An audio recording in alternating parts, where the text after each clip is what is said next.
Yann Beauvois et je suis enseignant en technologie alimentaire à l'Institut d'enseignement technologique de Wamil.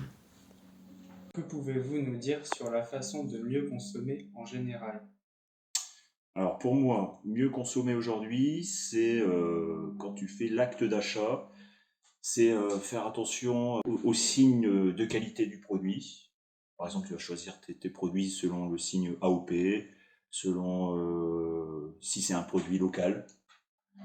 Pourquoi? Parce que tu vas te lancer dans une démarche un peu de développement durable. Que tu veux que ton produit, bah, voilà, il y ait peut-être moins d'emballage, moins de plastique par exemple, hein.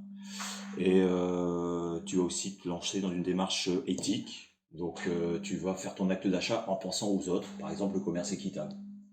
Voilà. Faut-il plutôt privilégier l'élevage intensif ou extensif?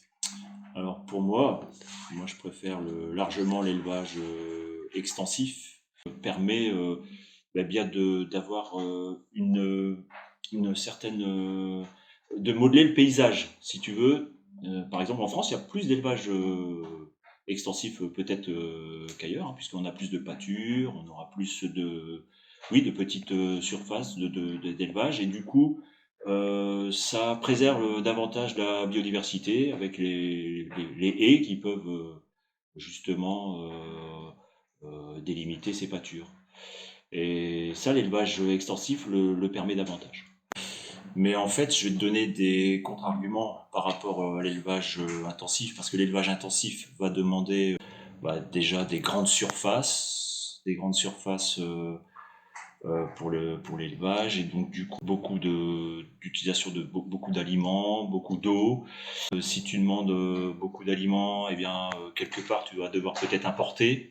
L'exemple le plus classique, on va dire, c'est l'exemple du soja qu'on importe du Brésil. Et pour faire ce soja, eh bien, ça demande des surfaces, hein, pour pouvoir faire la culture. Et du coup, au Brésil, ce qui se passe, c'est qu'ils font de la déforestation. Le pâturage extensif est-il une solution? Et qu'en pensez-vous?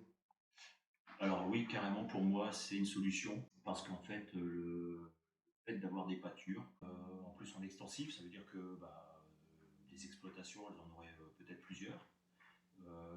Ça permettrait donc d'avoir ces petites pâtures entourées de haies qui protégeraient un petit peu la biodiversité, qui permettrait d'avoir des nichoirs pour les oiseaux, des arbustes différents, etc. La pâture absorbe aussi le CO2. Donc tout ça, c'est intéressant pour le développement durable. Comment valoriser cette méthode? Pensez-vous qu'elle soit efficace à une grande échelle? Alors, valoriser la méthode, je ne sais pas trop comment valoriser cette méthode, mais en tous les cas, je sais qu'en France, du fait de la spécificité des territoires, comme notamment en Bretagne, vous avez pas mal de pâture, forcément, hein, du fait de l'aspect même du territoire. Donc en France, c'est déjà pas mal en place. Et peut-être même du fait de la taille des exploitations aujourd'hui, hein. En France, la taille des exploitations est relativement moyenne. Et de ce fait-là, il y a quand même pas mal de pâturage déjà en France. Donc ça, c'est intéressant. Je trouve la France, elle est, comment dire, elle a déjà une bonne expérience. Les efforts doivent-ils être plus du côté industriel ou consommateur? Ok. Alors moi, je trouve que les industriels, au niveau qualité, ont fait d'énormes progrès. Même si, même s'il y a eu des soucis là, dernièrement avec Buitoni, hein, avec l'histoire des pizzas contaminées. Donc, ceci dit quand même, la qualité avec la mise en place des règlements du paquet hygiène, la qualité des produits industriels a augmenté.